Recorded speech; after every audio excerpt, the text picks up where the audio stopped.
من الشيطان الرجيم قد أفلح من تزكى وذكر اسم ربه فصلى بل تؤثرون الحياة الدنيا والآخرة خير وأبقى. اللہ رب العالمین کا یہ فرمان گرامی رمضان مبارک کے اس مہینے سے بطور خاص تعلق اور نسبت رکھتا ہے. کیسے؟ ترجمہ دیکھیں. اللہ رب العالمین نے فرمایا قد افلح من تزکا، یقیناً وہ شخص کامیاب ہوا، اس کو کامیابی ہاتھ لگی ہر طرح کی. کسے؟ من تزکا، جس نے اپنی صفائی اور ستھرائی کر لی. کس چیز سے؟ شرک سے، ظلم سے اور گناہوں سے.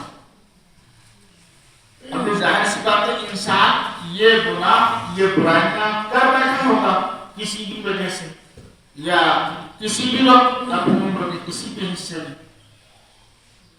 اس کو خیال آیا کہ مجھے اپنے آپ کو ان برائیوں سے پاک کرنا چاہیے. وقت تلاش کرتا ہے، ترکیبیں ڈھونڈتا ہے، میں کیا کروں، کیسے کروں میری یہ برائیاں ختم ہو جائیں اور میں ان برائیوں سے پاک ہو جاؤں. اور یہ مہینہ میں نے آپ کو پہلے بھی بتلایا اور پھر بتا رہا ہوں، غفران کا مہینہ ہے، بخشش کا مہینہ ہے. دیکھیے اللہ رب العالمین کچھ مواقع ایسے عطا فرماتا ہے بطور خاص، جیسے تو ہر وقت وہ اپنے بندوں کی توبہ قبول کرنے اور مغفرت کو قبول کرنے کے لیے اور اپنی جانب سے بخشش عطا کرنے کے لیے ہر وقت وہ نمازوں میں خصوصاً رات کے آخری پہر میں ہر وقت وہ اپنے بندوں کو سزا دیتا ہے، سزا دلواتا ہے، آؤ اور میں تمہاری بخشش کر دوں. لیکن یہ مہینہ اس کے دن بھی اور اس کی راتیں بھی 24 گھنٹے گویا بندے کی مغفرت اور بخشش کے لیے.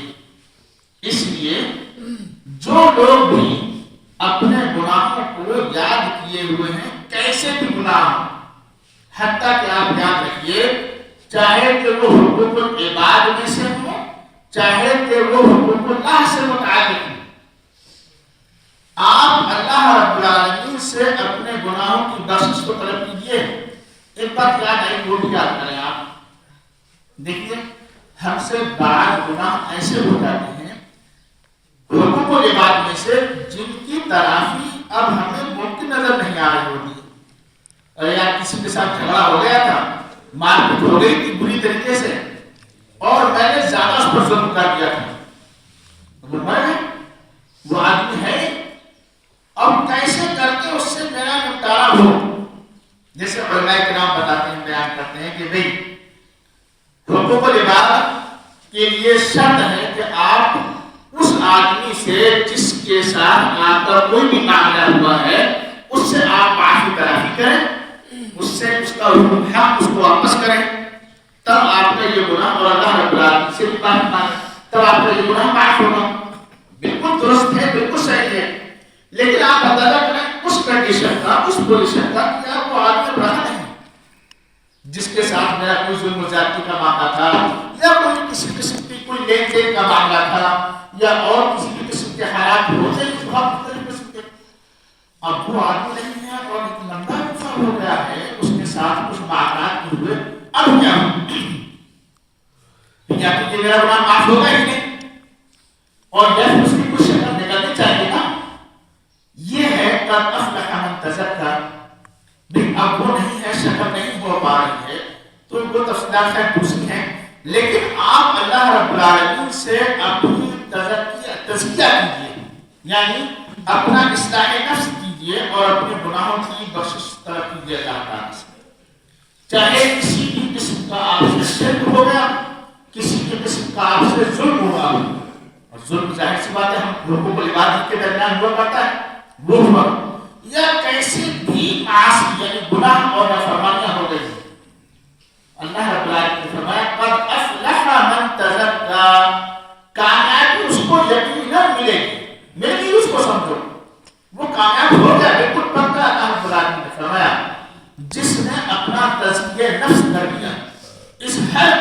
برائی سے اور ہر قسم کے گناہ سے. اور یہ رمضان مبارک کا مہینہ اسی کے لیے اللہ رب العالمین نے عام بندوں کے لیے بنایا ہے کہ بندو اس مہینے میں تم اپنا تزکیہ نفس کر لیا کرو خوب زیادہ، زکاتیں بھی دے کر کے، مال کی زکات بھی دے کر کے، اور اپنا تزکیہ نفس اپنے گناہوں سے بیزاری کر کے. یقیناً وہ شخص کامیاب ہو جائے گا. یہ اللہ رب العالمین کا وعدہ آپ کے پیش نظر رہنا چاہیے.